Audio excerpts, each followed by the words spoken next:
Hello UPSC aspirants, my name is Shambhavi. Hope you all are doing well.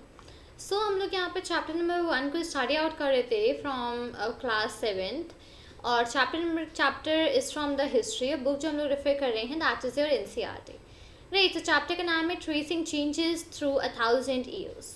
तो इस particular chapter को हम लोग स्टडी कर रहे थे, तो आगे फर्दर हम लोग इसी को कंटिन्यू करेंगे। मैं आपको नीचे लेके कर चलती हूँ जहाँ से हम लोग को स्टार्ट करना है राइट। हम लोग को यहाँ से न्यू टॉपिक से स्टार्ट करना है that is region and empire.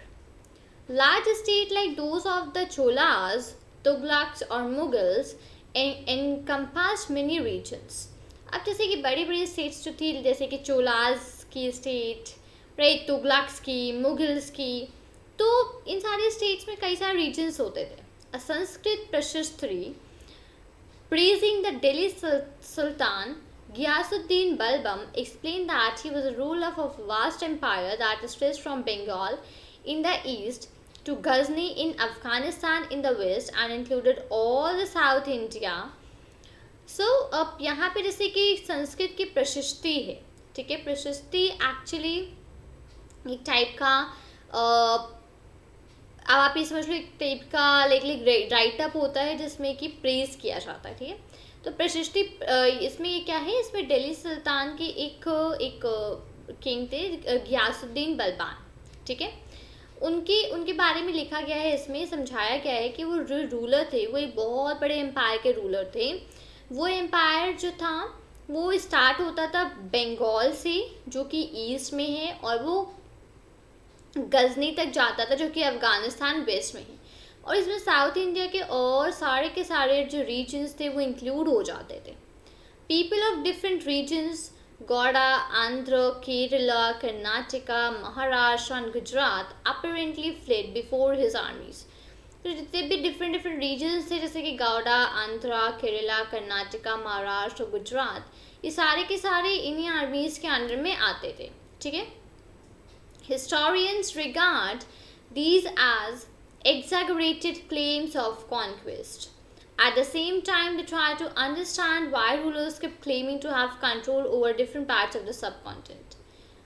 अब सेम टाइम पे जो हिस्टोरियंस है वो इस चीज़ को समझने की कोशिश कर रहे हैं कि ये जो रूलर्स हैं ये हमेशा अपने कंट्रोल के बारे में क्लेम क्यों करते रहते हैं, हमारे सब कॉन्टिनेंट के अलग अलग पार्ट्स के लिए क्यों क्लेम करते रहते हैं, ठीक है। By 700, many regions already possess distinct geographical dimensions and their own language and cultural characteristics। 700 तक बहुत सारे regions थे जिनके पास खुद की अलग अलग geographical dimensions थे, इनके पास खुद की language थी, ठीक है, और cultural characteristics भी थी। You will learn more about these in chapter number 9। सारी चीज़ों को हम लोग डिटेल में chapter number 9 में स्टडी करेंगे। So they were also associated with specific ruling dynasties।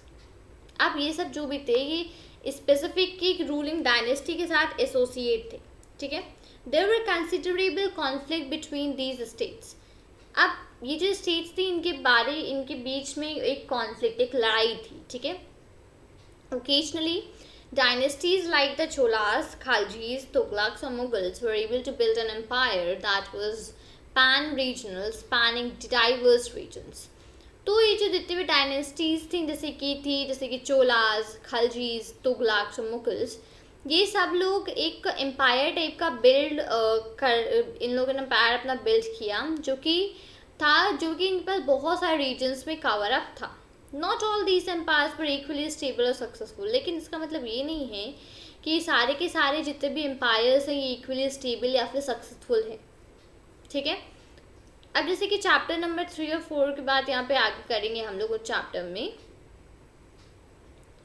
When the Mughal Empire declined the 18th century, Mughal empire ने जब 18th century में डिक्लाइन किया, it led to the re-emergence of regional states। वहाँ पे जो regional states थे उन सब में री-इमर्जेंस वगैरह होने लग गया। But years of imperial pan-regional rule had altered the characters of the region. लेकिन ये जो काफ़ी साल थे और जो रूल्स वगैरह थे उन सब की वजह से ये जो रीजन्स में काफ़ी ज़्यादा ऑल्टर हुआ, ठीक है। Across most of the subcontinent the regions were left with the legacies of the big and small states that had ruled over them. अब कई सारे सब कॉन्टिनेंट्स जो रीजन्स वगैरह के थे उसमें ये जो लीगेसीज थी ये काफ़ी ज़्यादा बड़ी थी और इसमें छोटे छोटे स्टेट्स थे जो कि रूल कर रहे थे.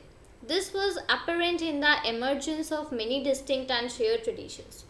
अब ये जो था ये अपरेंट था काफ़ी ज़्यादा अलग अलग डिस्टिंक्ट और ट्रेडिशंस वगैरह के लिए.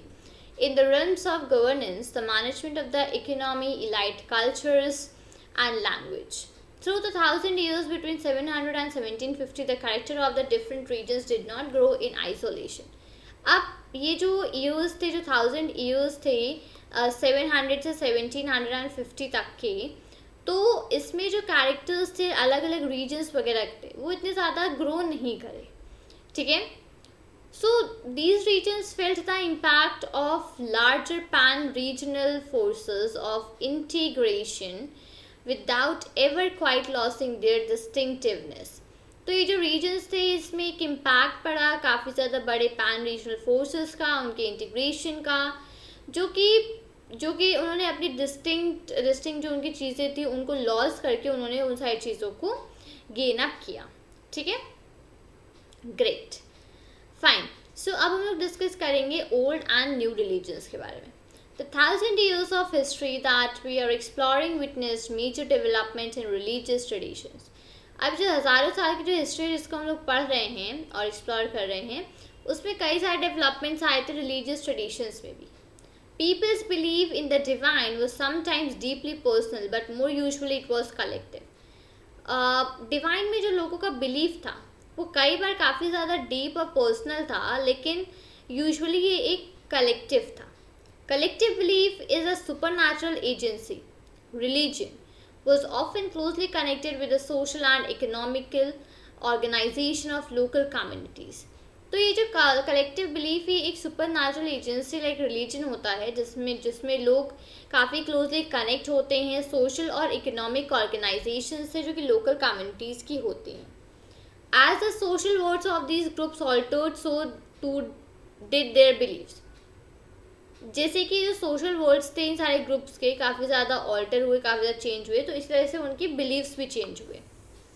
It was during this period that important changes occurred in what we call Hinduism today.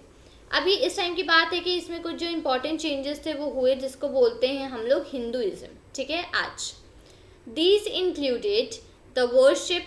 included the worship of new deities.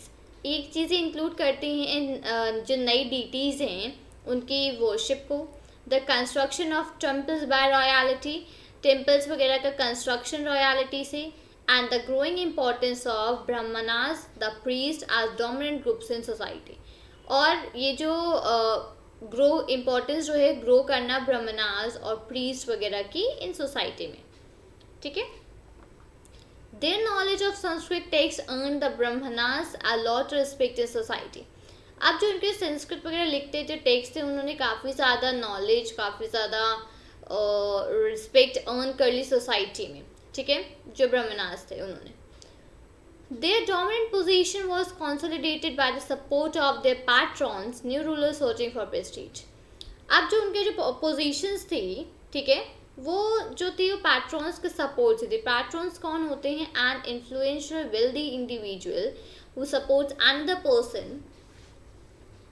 अब पैट्रॉन्स वो होते हैं ये इन्फ्लुएंस और काफ़ी वेल्दी पर्सन्स होते हैं जो कि दूसरे लोगों को सपोर्ट करते हैं.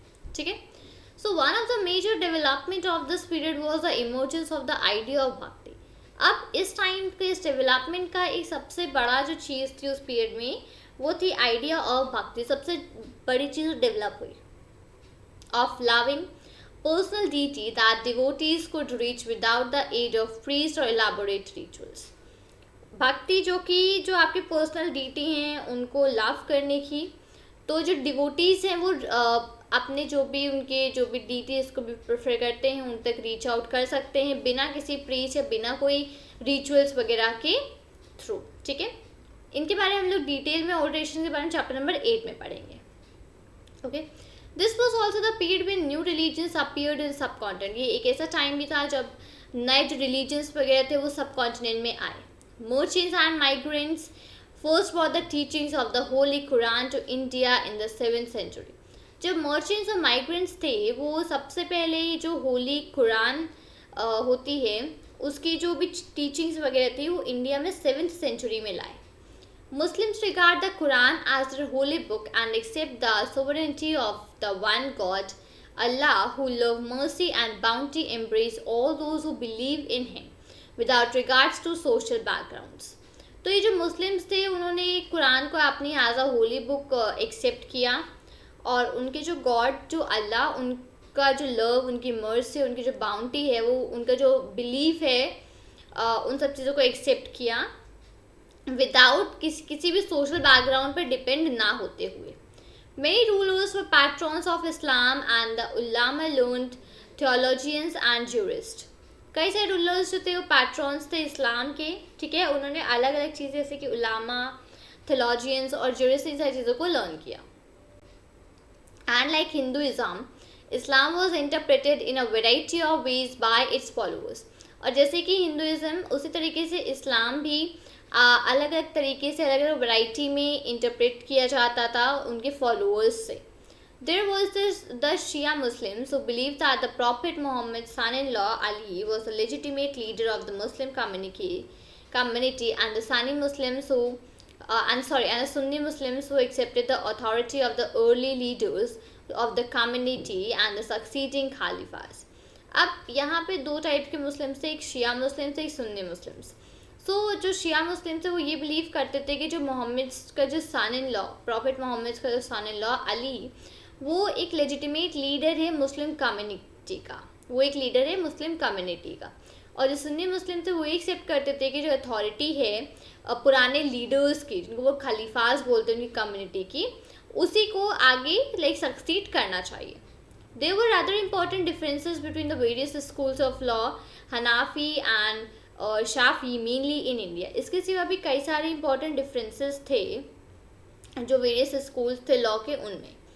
And in theology and mistake traditions, उनके ट्रेडिशंस वगैरह में भी डिफरेंस था, ठीक है। ग्रेट। तो नेक्स्ट यहाँ पे है अब thinking about the time and historical periods. अब यहाँ पे टाइम और हिस्टोरिकल पीरियड्स वगैरह के बारे में। So historians do not see time just as a passing of hours, days or years, as a clock or a calendar. अब जो historians होते हैं वो टाइम को सिर्फ ऐसे पास होते हुए नहीं देखते हैं जैसे कि समय या फिर घंटे या फिर कुछ साल पास हो रहे हों। Time also reflects changes in social and economic organization in the persistence and transformation of ideas and beliefs. जो टाइम में वो चेंजेस को रिफ्लेक्ट करता है सोशल और इकोनॉमिक ऑर्गेनाइजेशन में, ठीक है, उनके आइडियाज़ को ट्रांसफॉर्मेशन में और उनके बिलीव्स में। The study of time is made somewhat easier by dividing the past into large segments. जो टाइम की जो स्टडी है उसको काफ़ी ज़्यादा ईजी बना दिया गया है, उसको पार्ट्स में डिवाइड कर करके, ठीक है, जिसमें कि अलग अलग कैरेक्टरिस्टिक्स पासेस होती हैं, ठीक है, उसमें अलग अलग कैरेक्टरिस्टिक्स शेयर होती हैं। In the middle of the 19th century, British historians divided the history of India into 3 periods. 19th century के मिडिल में ही ब्रिटिश हिस्टोरियंस ने इंडिया की हिस्ट्री को 3 पीरियड्स में डिवाइड कर दिया, Hindu, Muslim and British. In 3 periods में डिवाइड किया गया था। कब? मिडिल 19th सेंचुरी में, ठीक है। 1 second, fine. So the division was based on the idea that the religion of rulers was the only important historical change. तो ये जो डिवीजन हुआ था इस किस बेसिस पे हुआ था? तो ये इस बेसिस पे हुआ था कि जो रिलीजन के जो रूलर्स हैं वो एक हिस्टोरिकल चेंज के काफ़ी इंपॉर्टेंट पार्ट थे, and that there were no other significant developments in the economy, society और कल्चर। उसके सिवा कोई बहुत ज़्यादा सिग्निफिकेंट डेवलपमेंट्स नहीं हुए थे इकोनॉमी, सोसाइटी और कल्चर में। Such a division also ignored the rich diversity of the subcontinent. अब इस डिवीजन ने जो सबकॉन्टिनेंट की जो रिच डाइवर्सिटी थी उसको भी इग्नोर कर दिया, ठीक है। Few historians follow this periodisation today. कई सारे हिस्टोरियंस इसको भी फॉलो करते हैं। Most look to economic and social factors to characterise the major elements of different moments of the past. अब कई सारे ऐसे हैं जो कि ये जो सोशल फैक्टर्स हैं इनको कैरेक्टराइज करके इनके जो मेजर एलिमेंट्स हैं उनको अलग अलग मोमेंट्स में पास से रिलेट करते हैं। The histories you read last year included a wide range of Earth's early societies, hunter-gatherers, early farmers, people living in towns and villages, and early empires and kingdoms. अब class 6 में हम लोगों ने जो हिस्ट्री पढ़ी थी उसमें कई वाइड रेंज अर्ली सोसाइटीज़ की काफ़ी अच्छी रेंज थे, जैसे कि हंटर्स गैदरर्स, पुराने फार्मर्स, राइट, जो लोग टाउन्स में रहते हैं, जो विलेजेस में रहते हैं, पुराने एम्पायर्स, किंगडम, इन सारी चीज़ों के बारे में पढ़ा था. The histories you will be studying this year are often described as medieval. अब इस साल जो आप हिस्ट्री पढ़ेंगे पूरी, उसको बोलेंगे हम लोग मेडिवल हिस्ट्री. ठीक है. You will find out more about the spread of peasant societies, the rise of regional and formations, sometimes at the cost of pastoral and forest people, the development of Hinduism and Islam, our major religions, and the arrival of European trading companies. तो अब इस बार हम लोग पढ़ेंगे peasant societies के बारे में, उनके spread के बारे में, कैसे वो इतनी ज़्यादा फैली. ठीक है. जो रीजनल फॉर्मेशंस हैं उनके बारे में पढ़ेंगे, पास्टोरल फॉरेस्ट पीपल्स के बारे में पढ़ेंगे, जो हिंदुज़म की डेवलपमेंट है उसके बारे में पढ़ेंगे, इस्लाम के बारे में पढ़ेंगे. तो इन सारी चीज़ों को हम लोग इस पर्टिकुलर क्लास में पढ़ेंगे 7th में. These 1000 years of Indian history witnessed considerable changes. ये 1000 years की जो इनकी हिस्ट्री है उसमें कई सारे चेंजेस हुए. After all, the 16th and 18th centuries were quite different from the 8th and the 11th. जैसे कि 16th और 18th सेंचुरी है वो काफ़ी ज़्यादा डिफरेंट है 8th और 11th सेंचुरी से.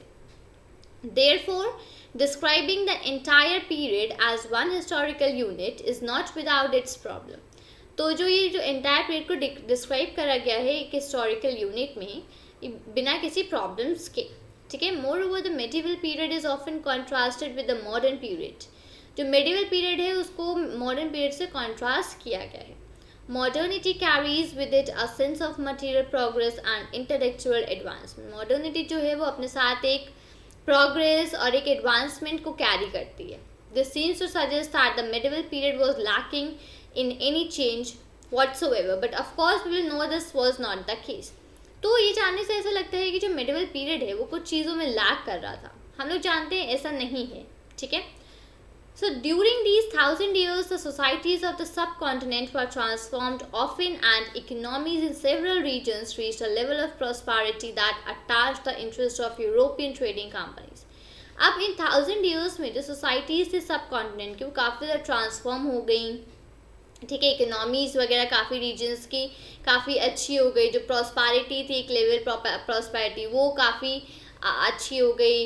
राइट. तो इन सारी चीज़ों में जो यूरोपियन ट्रेडिंग कंपनीज थी वो उनको इंटरेस्ट होने लगा. तो ये सारी चीज़ें इन 1000 years में चेंज हुई. As you read this book, look out for science of change and the historical process at work. अब जैसे आप इस बुक को मेरे साथ यहाँ पे पढ़ेंगे तो इस पर जो भी चेंजेस वगैरह हुए हैं उनको देखिए, जो हिस्टोरिकल प्रोसेसेस हैं उन सारी चीज़ों को समझिए. तो जब भी आप कंपेयर करोगे इस बुक में जो भी आपने पिछले बुक से पढ़ा है तो आप इसको कंपेयर कर पाओगे और इसको पूरा यहाँ पे समझ पाओगे. ठीक है. ग्रेट. तो यहाँ पे ये हमारा चैप्टर होता है finish. That is chapter number 1 from class 7th. और जो हम लोग बुक को रेफर कर रहे हैं दैट इज योर एनसीईआरटी. ये हिस्ट्री का चैप्टर नंबर 1 फिनिश होता है, tracing changes through 1000 years. Right. तो होपफुली जो भी चीज़ें मैंने इसमें डिस्कस करी इन द 3 वीडियोज़ जो इस चैप्टर को फिनिश किया, होपफुली आपको सारी चीज़ें समझ में आई होंगी और जो भी इंपॉर्टेंट है आपने नोट डाउन किया होगा. अगर नहीं किया है तो फर्दर आप इसको कर सकते हैं. और अगर आपको मेरी क्लास 6 के वीडियोज़ को रेफर करना है तो क्लास 6 के वीडियोज़ की जो प्लेलिस्ट है वो डिस्क्रिप्शन में मेंशन है. आप उसमें जाकर क्लास 6 के वीडियोज़ को रेफर आउट कर सकते हो for history, geography and politics तीनों के लिए. ठीक है. तो उम्मीद करती हूँ कि आपको वीडियो अच्छा लगा होगा. वीडियो अच्छा लगा हो तो वीडियो को लाइक करें, अपने फ्रेंड्स के साथ शेयर करें और चैनल को सब्सक्राइब करना मत भूलिएगा. मिलती हूँ आपसे नए वीडियो के साथ. चलें. Thank you and take care. जय हिंद.